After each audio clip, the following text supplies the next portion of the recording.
Hello friends, today I will show you how to install the fuel pump shaft seal on a Toyota Hilux pickup.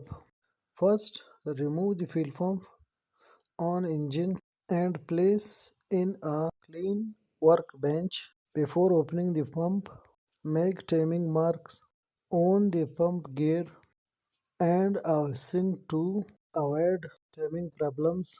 Now remove the front cover and pump gear carefully. Use a puller if needed and do not hit the shaft.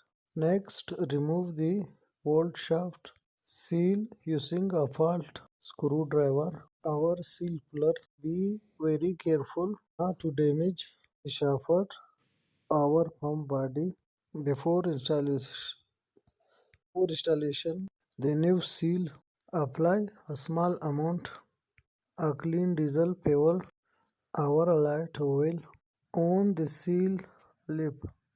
After installation, the shaft seal. Rotate the shaft seal by and solder it to run smoothly without tight support.